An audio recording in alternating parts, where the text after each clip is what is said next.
El sistema político mexicano ha transitado de un régimen históricamente no democrático a uno con mecanismos que permiten participación ciudadana, competencia político-electoral y un pluralismo moderado, excluyéndote en tres partidos predominantes. El proceso de apertura requirió de reformas electorales.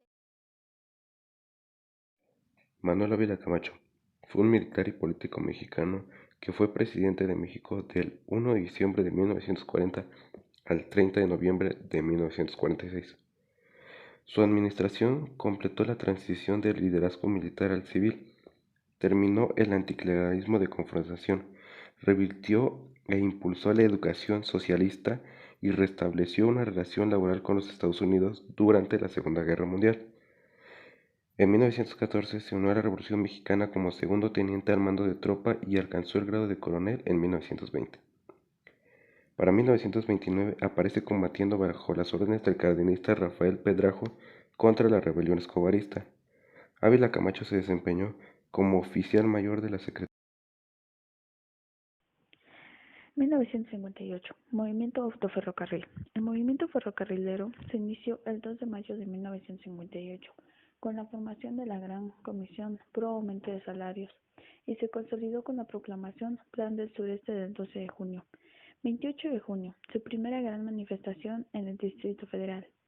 Ante la persistencia y ampliación, la lucha, las autoridades laborales aceptaron que hubiera elecciones sindicales, que gana por mayoría Demetrio Vallejo, el cual toma posesión como secretario general el 27 de agosto de 1958. El 25 de febrero de 1959 estalla la huelga en los ferrocarriles por un acuerdo de aumento salarial. El 25 de marzo estalla la huelga en el Ferrocarril del Pacífico y en el Ferrocarril Mexicano. El 27 comenzaron los despidos y cuando continuaban las pláticas con el gobierno se procedió a la detención de Vallejo y demás líderes sindicales. El ejército aprehendió a casi 10,000 trabajadores y fueron despedidos casi 9,000. La represión prosiguió con el asesinato en Monterrey del ferrocarrilero comunista Román Guerra Montemayor y la detención el 17 de mayo de 1960.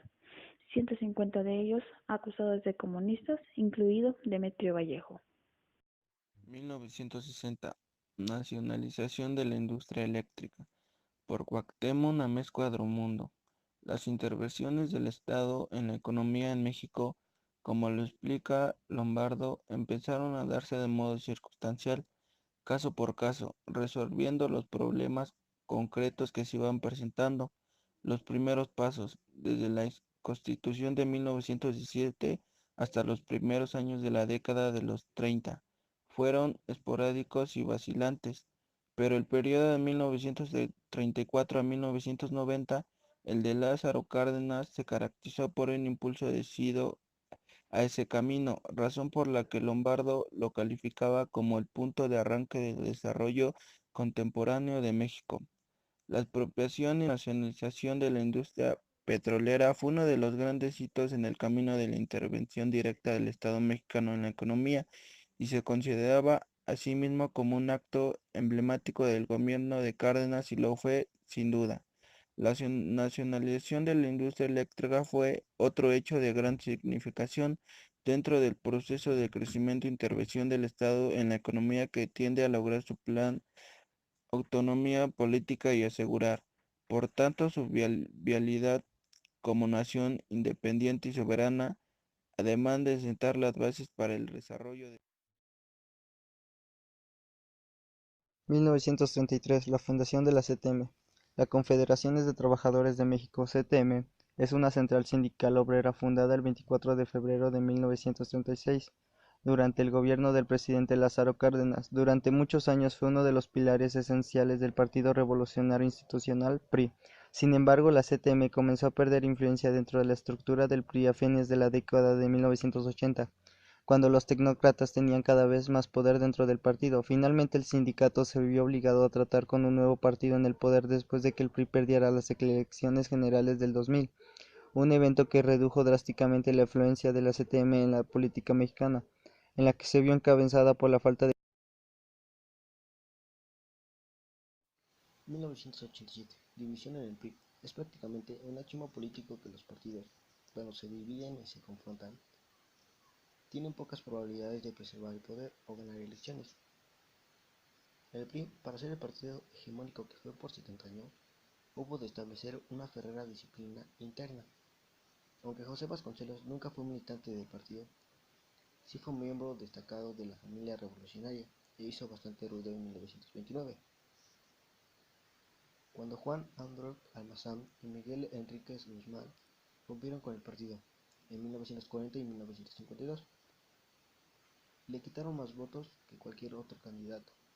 En 1958, finalmente el PRI logró evitar una nueva fractura, en lo que logró imponer una regla disciplinaria permanente, que sin embargo fue rota en 1987 por Cuauhtémoc Cárdenas.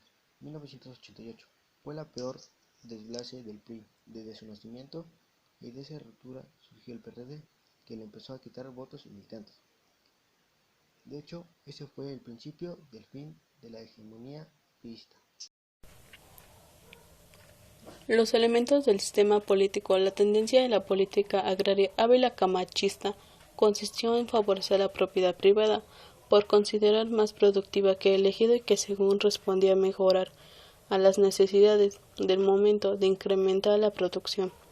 Con el fin de satisfacer el mercado externo, en los primeros años del periodo se concentró la atención en el fomento a la agricultura, buscando cubrir la creciente demanda estadounidense durante la guerra. Más adelante el gobierno optó por fomentar y aún así formar el cultivo de productos básicos. Los elementos del sistema político de 1940-1988 que aún subsisten en la actualidad, yo creo que son varios. Podemos ver en 1940-1988 había un régimen autoritario, ya que no había democracia en ese periodo. El gobierno estaba enfocado en un solo partido, que era el PRI, ya que el presidente era el que tenía el poder absoluto, era el que elegía a los secretarios, gobernadores. Más que nada, él era la autoridad máxima.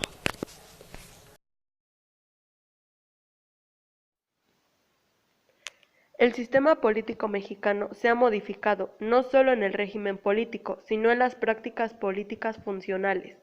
La legislación electoral ha permitido una mayor competencia política entre los partidos, logrando establecer un sistema de partidos con pluralismo moderado excluyente. Es un sistema que incentiva la alternativa entre los tres partidos consolidados, pero que limita la formación de un cuarto partido fuerte. Los cambios en la legislación han producido mayor representación de los partidos de oposición en el Congreso de la Unión, a través de los diversos mecanismos de distribución de escaños, tales como mayoría relativa, representación proporcional y primera minoría en caso del Senado. Las reformas electorales han permitido a los partidos financiamiento público del gobierno, así como la creación de figuras de participación ciudadana como agrupaciones políticas nacionales, como instrumento de vinculación en la sociedad. Conclusiones del sistema político México, 1940-1988. El sistema político ha transformado su funcionamiento en la organización y validación de las elecciones a través de reformas políticas y electorales. La competencia política ha producido un pluralismo moderado excluyente, aunque este limita la consolidación de un cuarto partido fuerte. La alternación hacia un régimen más competitivo dio término a más de 70 años de un sistema de partido hegemónico y terminó el arribo del Partido de Acción Nacional a la presidencia de la República. Si bien las reformas han ubicado un sistema de partidos más competitivos, los resultados de las elecciones presidenciales del 2006 evidenciaron diferencias técnicas y políticas en el Instituto Federal Electoral y en la legislación electoral de dicha elección.